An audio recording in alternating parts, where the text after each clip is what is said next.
One of the things that I love about Miles is the atmosphere. The ability to walk through the doors and know that this is a place where you're going to get your case resolved.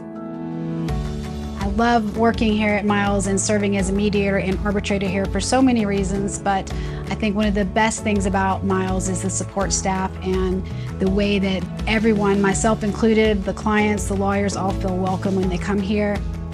My name is Todd Drucker, and I'm the National Business Development Director for Miles Mediation and Arbitration. Miles was founded over 20 years ago by John Miles in Atlanta. We have offices throughout the Southeast, including Savannah, Charlotte, Charleston, Nashville, Jacksonville, and Tampa. We have over 80 neutrals covering a wide range of practice areas. We are looking to grow, and we are exploring opportunities to open additional physical offices throughout the country. We take great pride in providing the highest possible client experience, not only for our external clients, our attorneys that trust us with their cases, but also for our internal clients, our esteemed neutrals that bring their expertise to each mediation and arbitration. Another thing I know I'm personally excited about is our employment practices group that we've recently assembled as essentially a collection of mediators and arbitrators that have a particular specialty in employment law. It's a great way for us to collaborate, to talk about issues that we're seeing in our employment law mediations, and really kind of have some really good discussions about trends we're seeing, and I think that helps all of us be more effective neutrals. Due to the success of our business and our neutrals, Miles has started several additional business lines. We now have an increased focus on arbitration. We've also started an education division where we're providing continuing legal education programming, and we also have a workplace division. We really are a family here. The staff is very close and works to support our neutrals and our clients to a very high degree, really the highest degree possible. We are a client-centric ADR firm. We look forward to resolving your next case at Miles Mediation and Arbitration. If you're interested in joining our panel, please don't hesitate to reach out to me directly.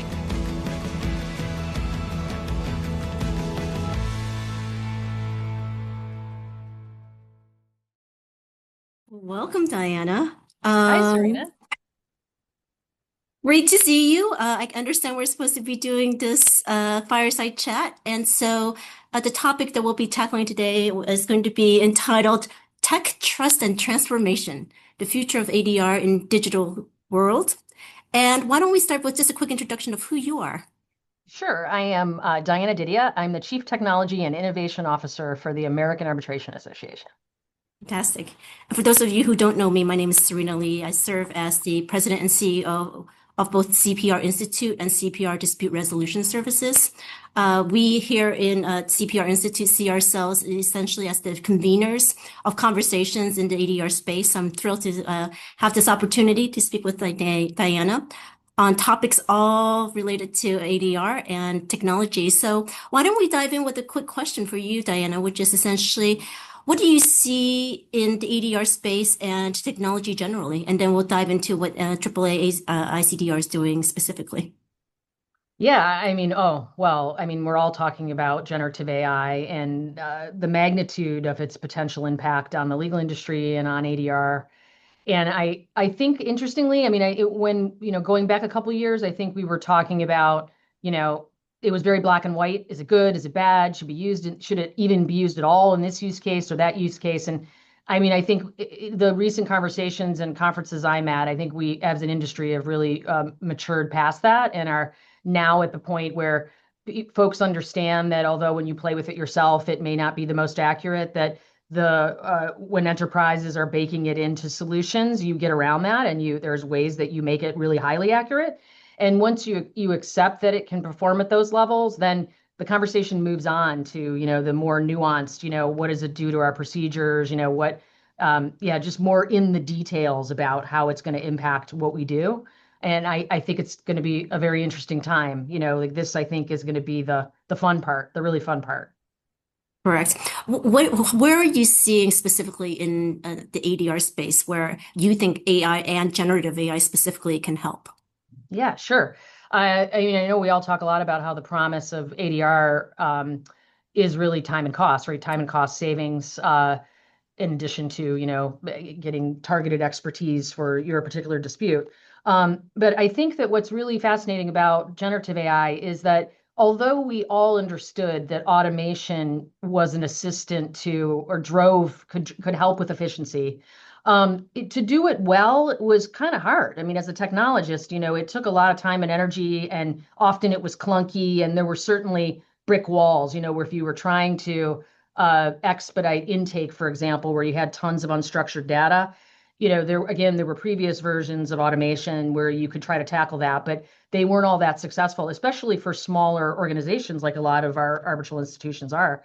What's really interesting about generative AI is that these models, the big companies have invested, tons of money, years and years and years of making them do what they're supposed to do well. And so now putting them to use for these automation scenarios, again, using maybe intake as an example, the bar is lower, like it's easier to do. I mean, the techies all have to come up to speed, and you have to have there's new ways of doing things that we have to learn.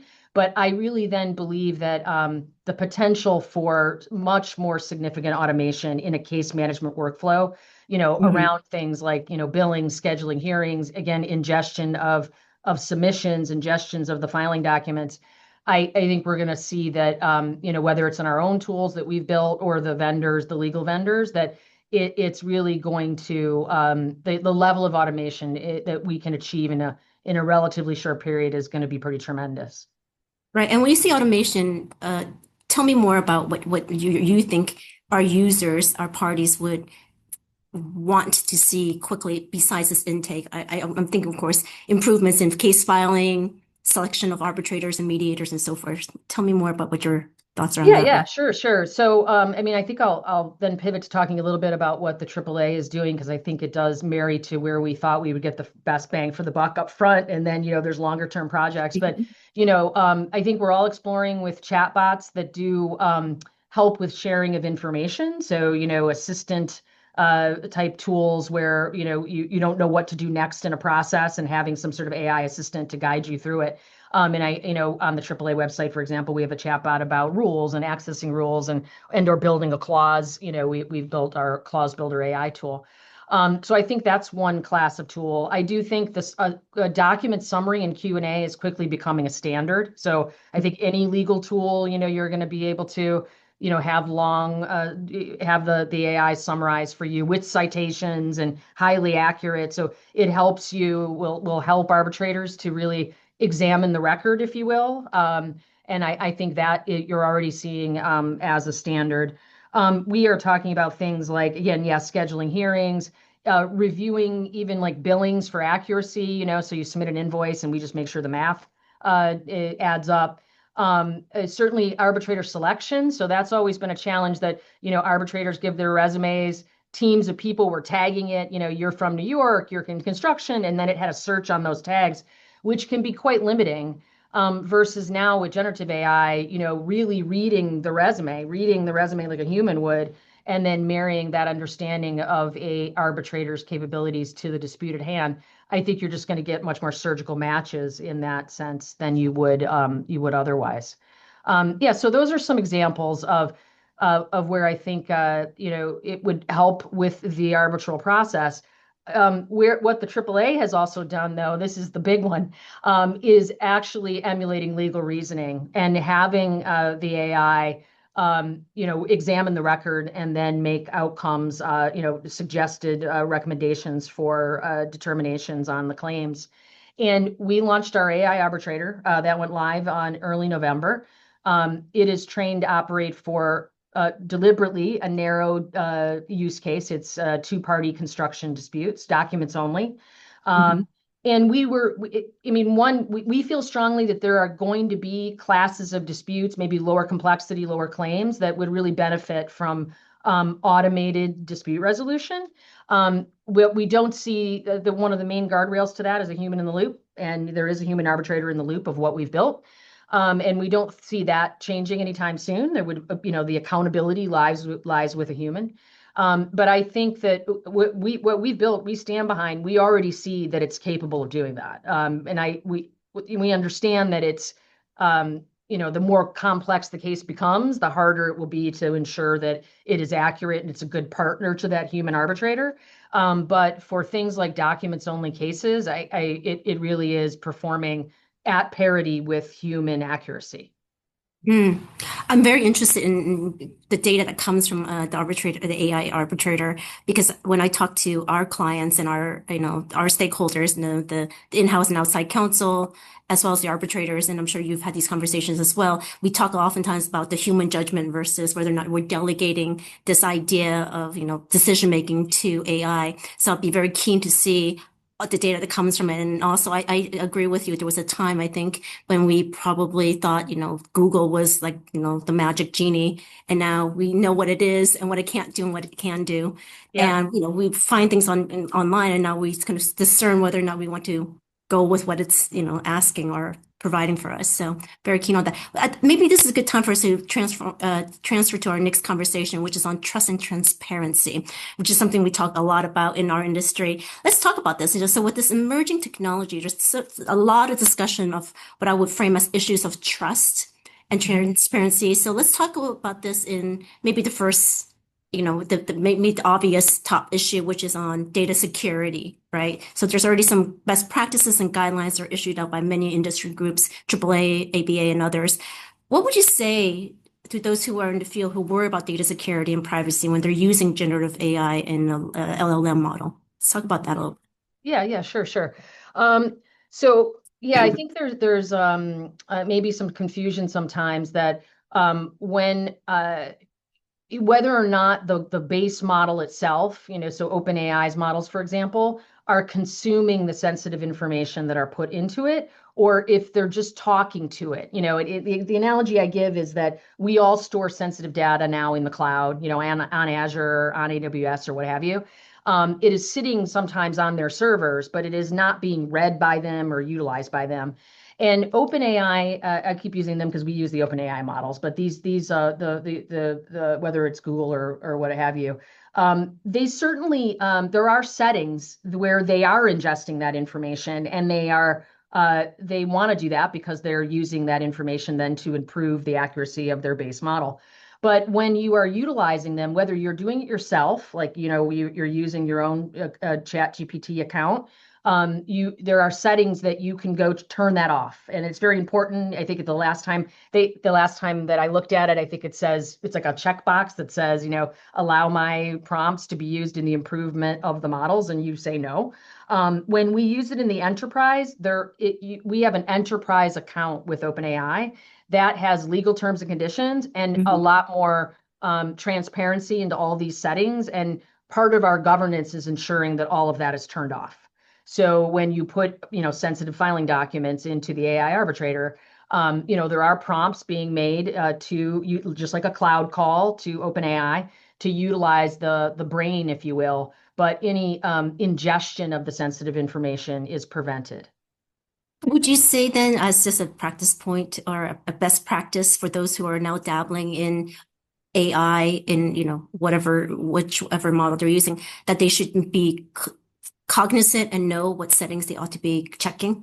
Yeah, absolutely. AAA's issued some tips around this to our panel, but because there are other settings in there, there's something called memory, which there's the history of your chats, which I think has been brought up in legal circles that can be discoverable now. The history of your chats. So yeah, there's several settings, just like we would say when we were doing these panels for cybersecurity, and you should know when you're using a third-party tool what the cyber protections are, what the terms and conditions are, what the settings are. This is the same. And it doesn't take a lot of investment, I think, to learn about it and read about it, and then navigate around and experiment with what you see in the settings screen. And yeah, they should certainly become knowledgeable enough to know what should be turned on or off if they're utilizing it by themselves. Wonderful. So let's talk about these ethical concerns related to AI, specifically on delegating judgment, programming biases, and the like. We hear about that in sort of, the zeitgeist. So tell us a little bit more what you think about this concern. And I don't know if you want to parse it up between the programming biases and whether or not you're using the prompts that you're using are giving you the results that you want, and also on just the ethical issue of delegation, which I don't expect you to answer, but just sort of like your hot take from your point of view. Yeah, I mean, I think first of all, the AAA, we're not alone in this. It's just a best practice right now that, organizations that are doing any kind of AI development are issuing with their AI principles. AAA has our responsible standards.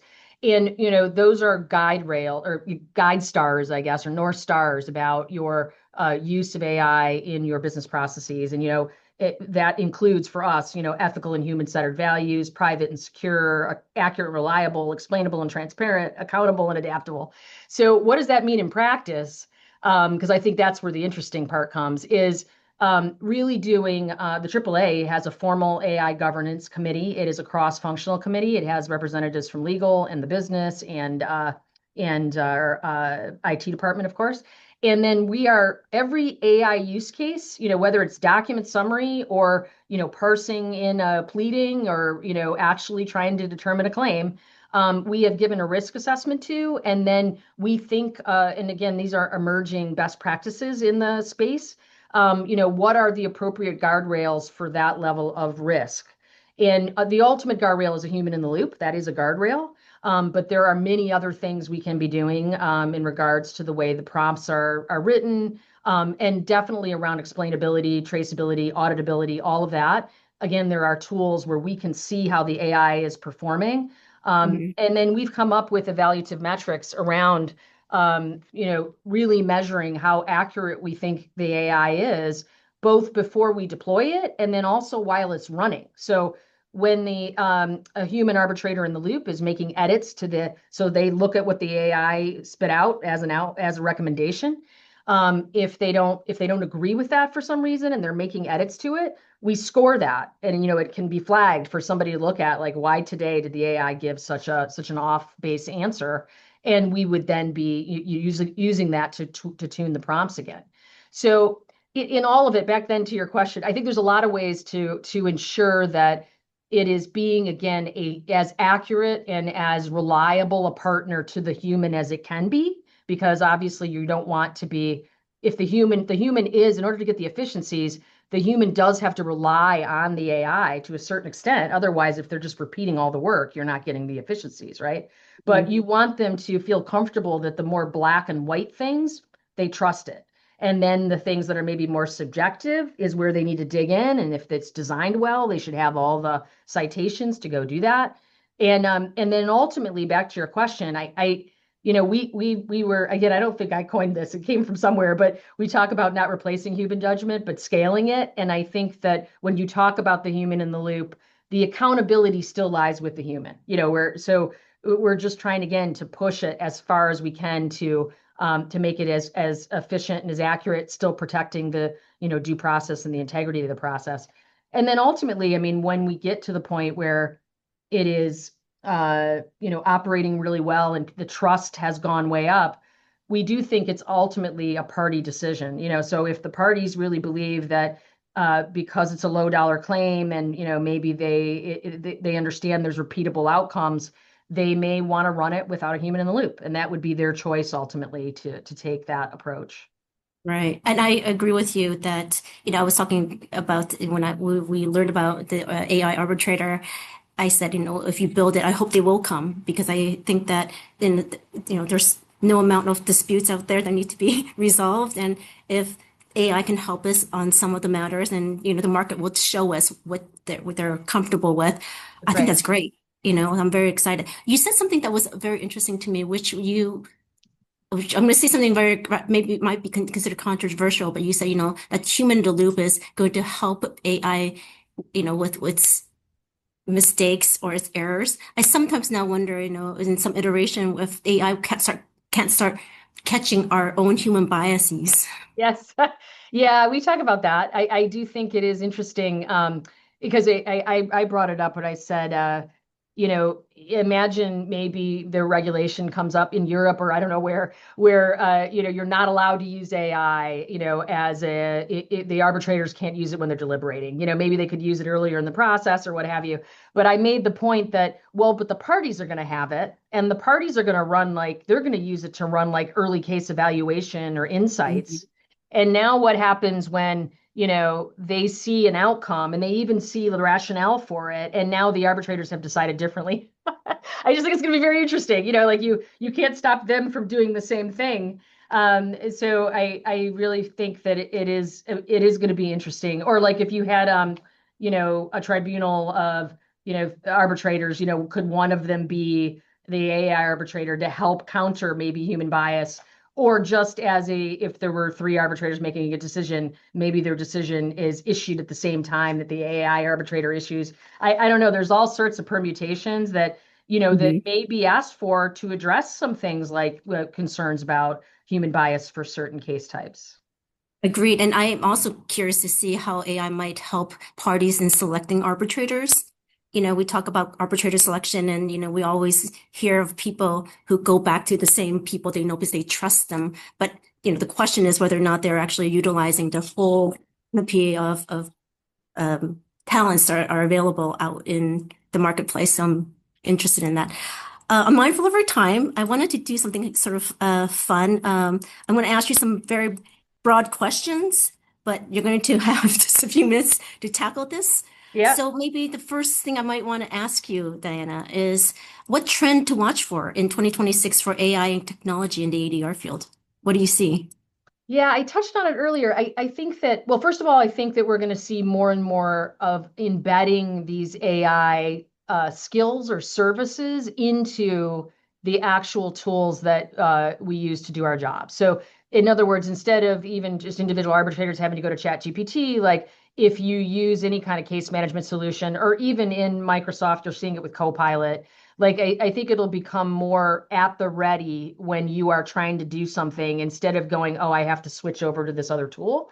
And that just is the natural progression of all of this, right? And that wasn't right out of the gate because that takes time that it's just traditional software development takes time. So if we're retrofitting back into other solutions or, any software solution that's already on the market is quickly trying to do that retrofit. And then you're going to see a lot of like AI native companies pop up where they're offering like, I think they have an advantage if they're starting from scratch and building up, a technological offering with right from the beginning with this AI in mind. And then I touched on it earlier that I think the other thing is just what some of our themes here that everyone is sort of moving on to these more nuanced conversations of like, instead of you can't use it for, in this type, you can't put sensitive data into ChatGPT. That was what we were saying 2 years ago. And now it's getting to, what if you envision AI as like a library of services along the life of a case, what is going to be offered as a matter of course, and what is going to be maybe optional or that the parties have to agree to use. I mean, an example might be like timeline generation, a timeline of the dispute. You could see how that may benefit one party over another, right? It may spell something out that is, inconsistent. Yeah, inconsistent. And so is that then allowed to be optional? Like, would both parties have to agree to have an AI generated timeline given to the arbitrator? Or would it be just, no, any arbitrator can always just hit a button. It's part of our software and they run a automated timeline of the dispute. I think those are really interesting questions that will, and I feel like the appetite for that it's just an education thing and it's a maturing of these tools. But I think we're heading into a chapter where it's going to be a lot more about all that nuance. Right. I was just talking to someone about AI and whether or not we should be regulating it, be afraid of it. I made a joke that now that, that the AI arbitrator is on, we can all go home, world peace will reign now that we've got AI resolving our disputes, of course, jokingly. I do think this also, I think, I lost my train of thought, but you said something that was very interesting, with regulation and what we're anticipating. I think about, when Thomas Edison flipped on the light, 100 years ago, saying like, we know how we're going to regulate the use of light. It's just, that's how I see this emerging technology. Here's another fun question I want to ask you.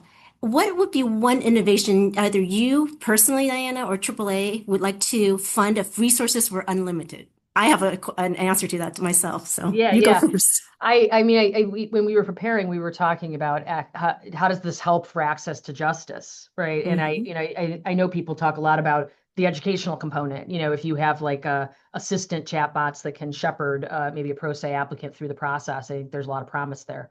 But one thing we all talk about the power of ADR and ODR for court adjacent solutions. Whether it's like a eviction avoidance type of program, or a credit card debt type negotiation program, and those don't. I think we all intellectually understand that those are great programs and they really do benefit the consumer. And you don't see them there; they seem to be difficult to either standardize or to just scale, and it seems like they should be everywhere and they're not everywhere. And I think a lot of that is this the one idea I had is that is the diversion of the cases, like what qualifies to go into this other channel. And I think in my exposure to that is it's pretty manual, or because you've got these big filing systems, or they're trying to, or it's hard because the packet is a lot of unstructured data, and what qualifies it, and if there's eligibility criteria, somebody has to review the whole filing to determine if it goes. And it would be, if there was just a magic, like stick this in front of the court filing system and it just automatically diverts cases to these different programs, I think it would open up, I think, a lot more enthusiasm for standing up these types of programs, because you would eliminate that roadblock in the beginning. And of course, that's a bit of a pipe dream because every system is different and all the court systems use different solutions. I don't know, but if I had a magic wand, I think that's what I would spend it on. I think I'm sort of on the same track as you, which I wish there was a magic AI that we all build as a society that will provide us with resolution paths, whatever it is that you think would work for you, and that is cost efficient, sort of like the fuss to the muss. I would love that AI to go on there. I'll use it. I'll use it. Okay. What is the most overused or overrated tech buzzword in the legal space that you think that we should stop fussing about or worrying about, if you have one, or a concept? Yeah, I guess I had one, but I feel like I have a different one now. Maybe prompt engineering, and I think that because this is going to dovetail. I think you also asked, like, what could I recommend people be doing, and of course that phrase means getting really good at prompting, and that that is the essence of what's even behind these tools. Like when we're building the AI arbitrator, there are literally prompts in the code that talk to the models. That's how they work. And there is a lot of rigor. Like we partner with our legal team, and I do think there are like new jobs materializing where you're like half lawyer, half techie, to be able to help the IT people write good prompts. So there was a lot of talk about how prompt engineering was going to be like a new job and a new thing. But I think that I don't hear it a lot, that buzzword, but I don't like the word engineering in that, because I think that getting good at prompting, or just understanding, when you're using these tools yourself, and whether you're going to use even like a co-pilot, I think investing some time and energy at when people say, learn how to prompt, what that means, and even whether you're trying to get a better initial response or trying to reduce hallucinations when you're using it yourself. I mean, there's a lot of really easy ways to help do that with just taking a 30-minute, 15-minute little tutorial on how to prompt well. So I think the engineering makes it sound more sophisticated than it needs to be, is where I was going with that. I think it's like, just play with it. Just play with it and you'll figure it out. Yeah, learn how to read some articles about how to prompt. And I think it's worth the energy, because you will get these tools, a lot more benefit out of them if you spend time doing that. Let me just ask you sort of off the cuff question. Do you think there are differences in all the different LLMs out there, all the AI options that would you suggest that we test out in OpenAI versus Claude? Oh, you should. And I should have. I usually like run you caught me, because I usually ask ChatGPT, what are they all doing well today? Because I think they kind of like, it's like a horse race, But I do think some of them are better at writing text, sounding less robotic, and they do learn. This memory concept of, you can have it start to learn your voice. And so that's what this memory is doing. It is pretty amazing how it works. So I do think you should explore different ones, because I think a lot of the people who are listening to us want to use it for generating text.